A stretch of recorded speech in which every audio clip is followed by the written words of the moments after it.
Hi, everyone. This is Tom Broussard. Nice to see everybody. Um, Last year, as you remember, the uh, we had been working on a 24 article series last year. It just ended December 26th, almost a month ago, and um, and that took a lot of work. So I wanted to give you basically lead up to what we're going to do for the next couple of years here at Stroke Educator and at Aphasia Nation, and obviously talking about my stroke from the beginning. Because as the title says for this particular article, um, with my name being the Johnny Appleseed of Aphasia and Awareness, um, sharing 10 years of learning and recovery. I'm even seeing typos on this thing while I'm looking at it. So silly. Um, the the people who are watching this know who I am, but my name is Tom Broussard. I am often referred to as the Johnny Appleseed of Aphasia Awareness. And my first stroke was September 26, 2011. And if we were doing this PowerPoint, you would basically, this is what I'm talking about, is what happened to me and how I got better. But at the time, I was an associate dean at the Hellas School at Brandeis University. Fell down on the street, obviously had a stroke, and could not read, write, or speak well. The interesting thing was that I'd gotten a research Ph.D. late in life. I was 54.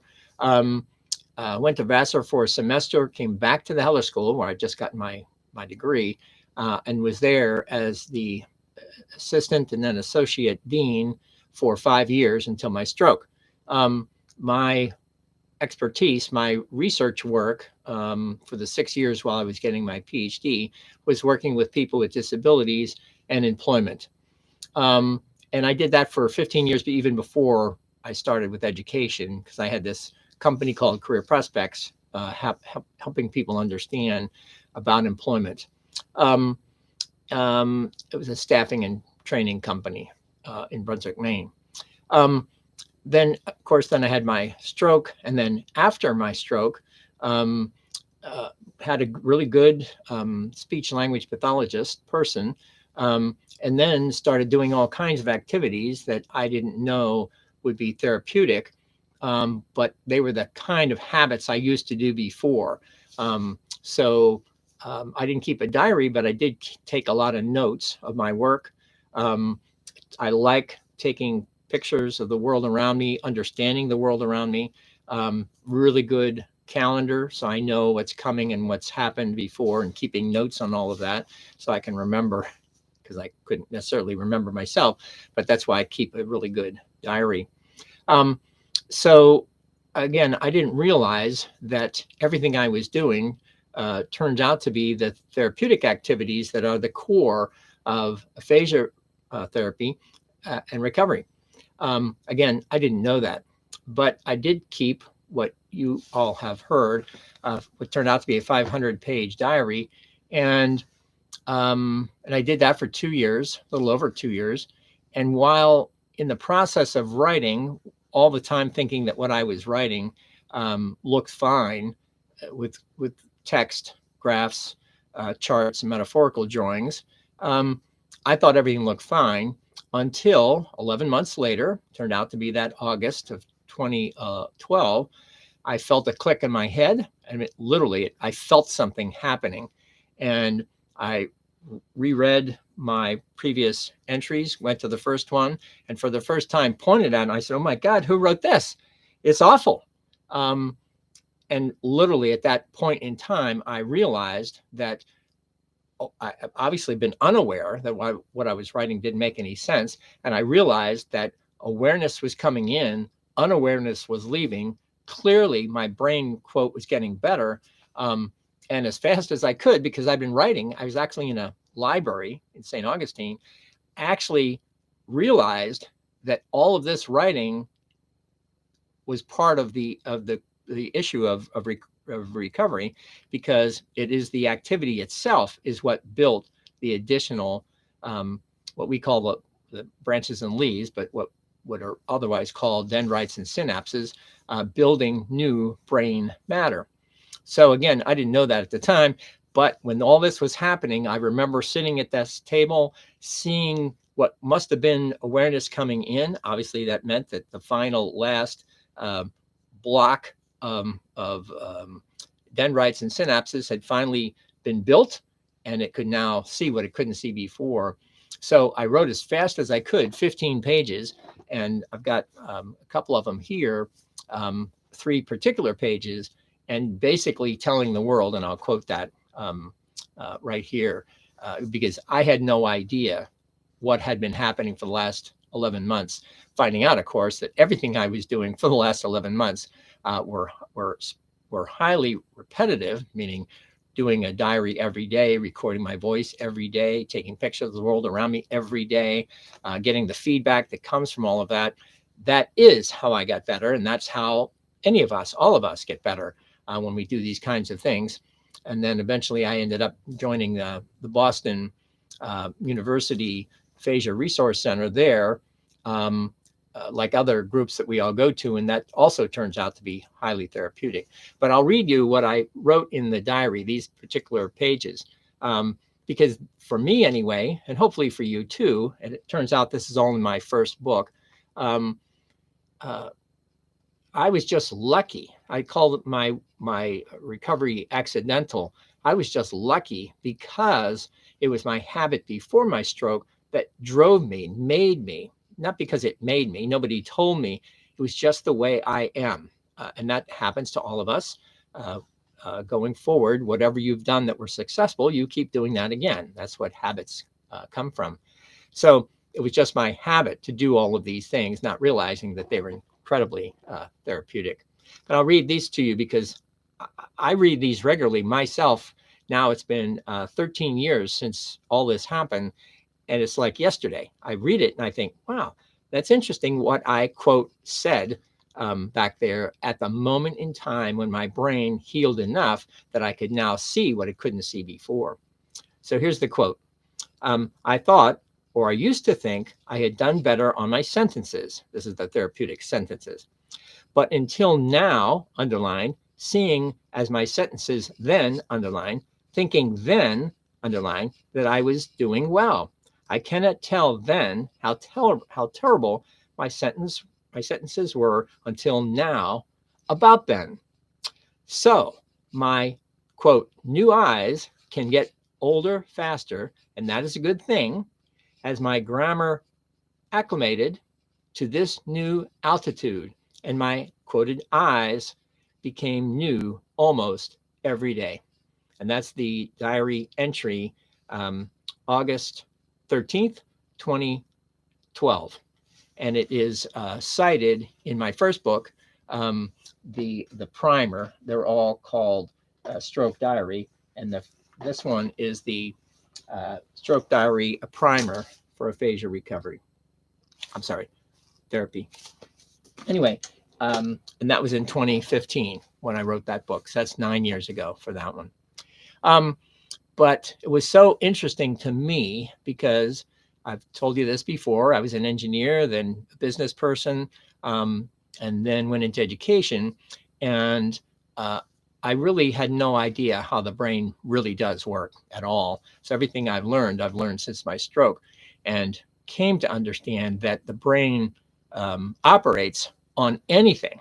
I mean, every single thing, everything we're talking about, everything we remember, every sigh, every emotion, all has to do with the brain and the neurons, the brain cells that are in operation on any given, I'll say any given second, but even then,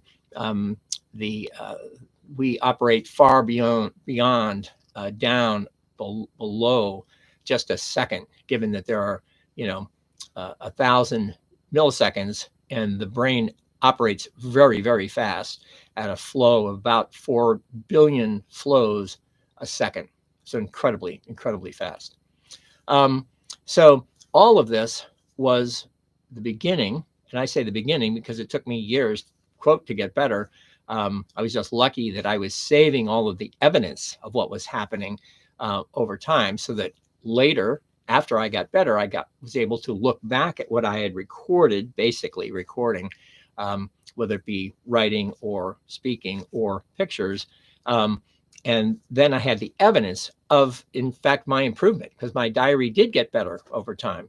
I just didn't realize it was getting better until it finally hit, as I felt that click, and I got to see that, in fact, over time, that had improved based on all of those activities. And that's how we build or rebuild, and connect and rewire the broken neural circuits. So in my particular case, since then, and I'm saying all this because this is my 10 years of work, and I just want to basically share it with you all. And I'll continue to do this hopefully for the next 10 years. But for this last 10 years, I originally committed myself to write 10 books in 10 years, and all 50 states in 5 years. Well, I have since then, I've written 5 books about stroke and aphasia, hundreds of articles, 800 presentations to 20,000 people or more across 40 states, not 50 states. Yes, anybody listening, you have states that I haven't spoken to, and you can see that on my website. I would like to speak with them as well, in many countries around the world. And when I started doing all that, I thought that the real goal was just to empower people, like many of my friends who also have been doing similar things, starting their own nonprofit, writing a book, poems, you name it. They're all doing this, all of which is to inspire, and I'm sure to educate.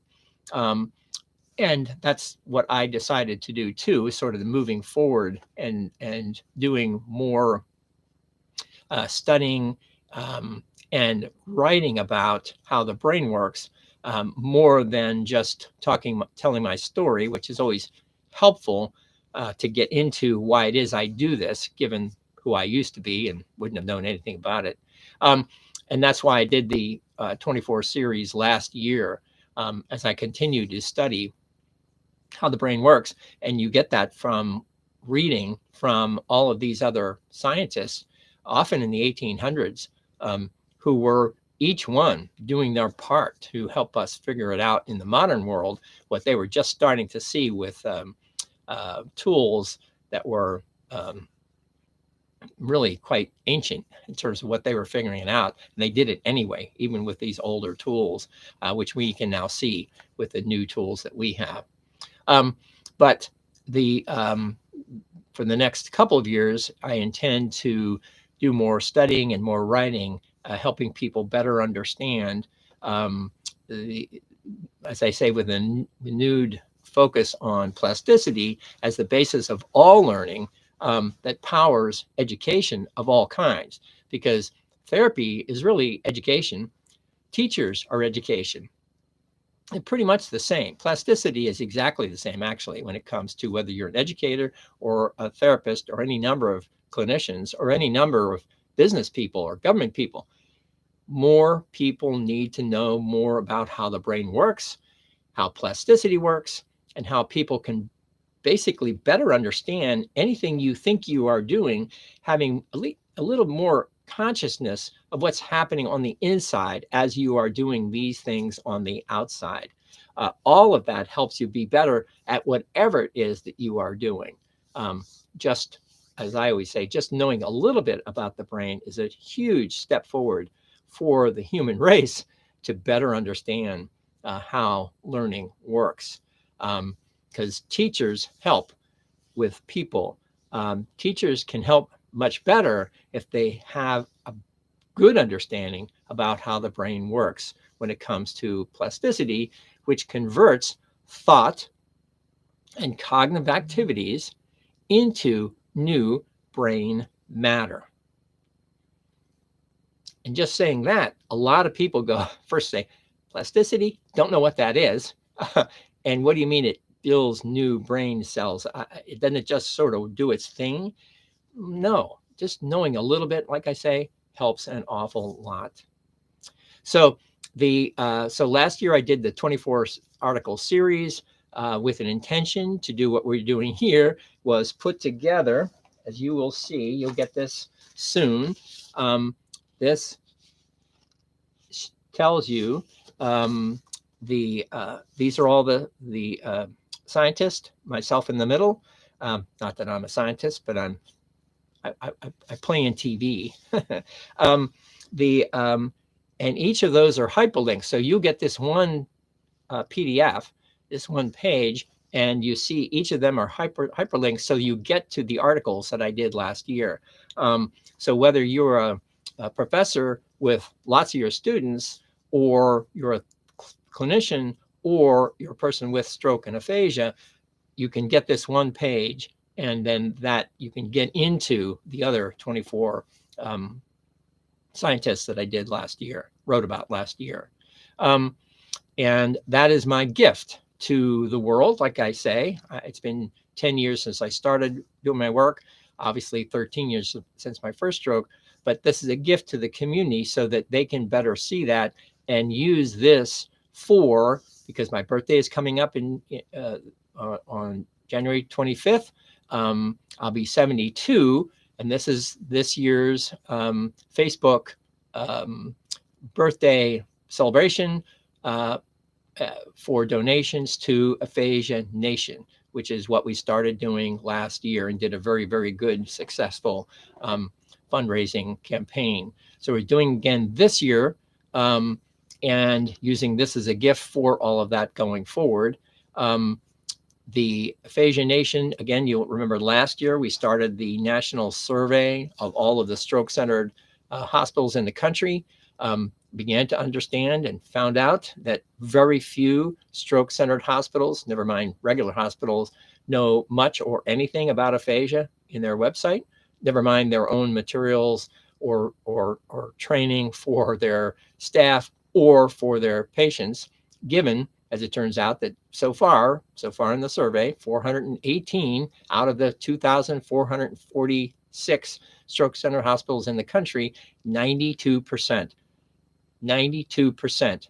have no information or so little information in their website, never mind no material for their patients about aphasia. None. Only 3 hospitals so far. Actually, we have a link that shows a link to the National Aphasia Association. 3. Of course, 0 to Aphasia Nation, but between the two of us, one has 3, we're at 0. I mean, very, very, very little information about this, otherwise called this invisible disease, and there's a good reason for that, given what we've talked about over the years. So far we have surveyed 17% of the database. We hope this year we'll get to 25% of the surveyed stroke-centered hospitals. And then for the next year or 2, I'm taking somewhat of a sabbatical. I'll continue to speak, but not as much, I'm sure. I will be writing fewer because I have to do a lot more studying of various additional scientists and educators going forward. But that is our gift. That is our plea in terms of donating to Aphasia Nation, and you will get it on Facebook starting on Thursday, January 25th, 2024. Nice to see everyone. It has been 10 years since we started doing this, and hopefully we will all see each other in the next 10 years going forward. Thanks again. Take care of yourselves. Bye-bye.